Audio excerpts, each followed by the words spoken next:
President, I rise to express my support for a number of foreign affairs nominations that should receive not just cloture votes today, but should receive votes on their nomination. It's a long list, including Dr. Atul Gawande to be the Assistant Administrator for the Bureau of Global Health at the United States Agency for International Development. Mark Gittenstein to be the U.S. Ambassador to the European Union. Julissa Reynoso Pantelon to be the Ambassador to Spain. Rahm Emanuel to be the Ambassador to Japan. Governor Jack Markell to be the U.S. Representative to the Organization for Economic Cooperation and Development. Marcela Escobari to be Assistant Administrator for Latin America and the Caribbean at USAID, and Mark Napper to be the Ambassador to Vietnam. Just think about it, Mr. President. Think about these assignments. Think about these assignments and what they mean to the United States. These are quality nominees, people who will represent the United States at home and abroad with skill and dignity. I appreciate the Majority Leader has made it a priority to confirm them prior to the end of the session, and I encourage all of my colleagues to support their nomination. But let's face it, there's little to celebrate when it comes to nominations in the Senate. The truth is that some Republicans' unprecedented obstructionism is straining the system to the breaking point, leaving the President without a team of national security positions that are critical to the national security and interests of the United States and the American people, leaving our nation weakened. Weakened. And I'll talk a little bit about that as it relates to these nominees. I'm thrilled that we're voting today on the nomination of Dr. Atul Gawande. His medical background and track record in public health are impressive, and is clearly superbly qualified for the role of Assistant Administrator for the Bureau of Global Health at USAID, but it should not take this long. Dr. Gawande is nominated 5 months ago, and we're in the middle of a pandemic, a global pandemic, and he will be key to helping us fight COVID internationally.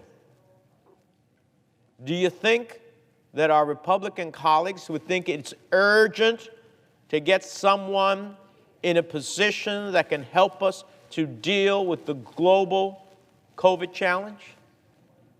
Republicans should have been pressuring us to move his nomination at lightning speed instead of slowing it at every turn. Similarly, I'm pleased to support Ambassador Gittenstein to be our point person in Brussels. He has a long and distinguished career in both the public and private sectors, including previously as U.S. Ambassador to Romania, and is deeply committed to strengthening transatlantic ties. But he should have been in Brussels weeks ago, as the President is working tirelessly to ensure a strong and unified European reaction if Russia dares to invade Ukraine. He has to do so without an ambassador to the European Union. We want the European Union to be on our side and join with us in multilateral efforts to give Russia the consequences of any action militarily against Ukraine. But you know, you need to have someone at the EU making the case.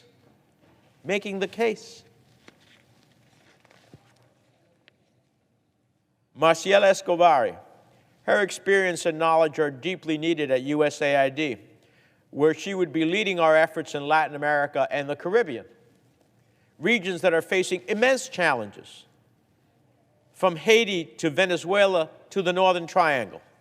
She was confirmed by voice vote for this very same position in 2016, yet this time around, her nomination has languished due to Republican holds. By voice vote. Now, we are worried about immigration, right? Undocumented immigration coming to the country. Well, if you don't have somebody to help create stability in Haiti, guess what? You're going to see a lot more people at that southern border. If we don't deal with the Northern Triangle, we're going to continue to have a challenge. If we don't deal with the humanitarian challenges of the dictatorship in Venezuela, we're going to continue to see a challenge there. Shouldn't we have the person in charge of dealing with these challenges so that we, in our national interests, forget about being a good neighbor, in our national interests are protected? Look at the other nominees. Look at the other nominees. Spain. Spain happens to be the head right now. One of the Spaniards happens to be the head of the EU's, basically their Secretary of State, their foreign minister. Wouldn't it be great to have an American ambassador in Spain pressing both the Spanish and that foreign minister on the questions of Ukraine, on the questions of Venezuela, on the questions of Cuba, and I could go on and on. But we have nobody in Spain, and Spain hasn't been the most forward-leaning as we'd like to see them, even though they're involved heavily in our hemisphere. But we have no one in Spain to make the case. How about Japan? As we are trying to meet the challenge of China in that part of the world, we have no one in Japan to help galvanize the challenges that we want to meet as it relates to China. No one. We have a new prime minister in Japan. It would be great to have somebody on the ground already engaging with the Japanese in coordination with the Quad as we deal with the challenges of China. And I hear a lot of talk here about China, but here we are when we could do something about it, and we have nothing. Mark Napa to be the ambassador to Vietnam, a country that is feeling the pressures and coercion of China economically and elsewhere. Wouldn't it be great to have a U.S. ambassador there to help proselytize Vietnam into our orbit as they meet the challenges of China in the days ahead?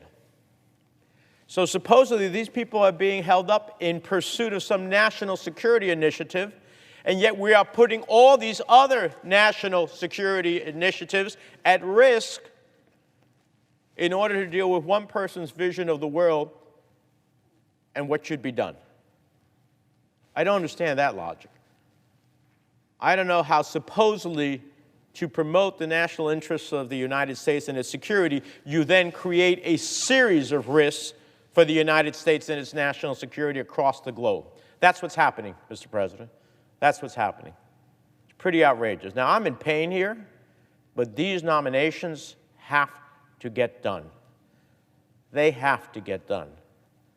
So if we're going to stay here, we're going to stay here, but these nominations have to get done. These people need to be in their positions so that we are not going to be in pain across the globe. Something's going to happen in one of these places, and we will not be there to ultimately have someone to promote our interests, to protect ourselves. Let me close by saying I didn't come to the Senate to fight about nominations.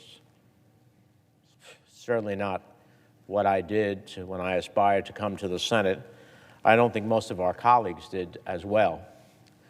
We came here to work for our constituents, to find solutions that move this country forward, to make a positive difference. We need to rededicate ourselves to making the Senate work, to fulfilling the constitutional duty of advice and consent. We are not fulfilling our constitutional duty of advice and consent in this manner. And to giving the president, I didn't agree with President Trump on a lot of his foreign policy decisions, but I voted for a lot of his nominees, and I didn't hold them up in any way, shape, or form as we are seeing in this unprecedented fashion. He needs qualified people to help the nation confront the challenges we face. I urge my colleagues, let's move forward. Let's expeditiously get these nominees out. You don't want to vote for them, don't vote for them. That's fine.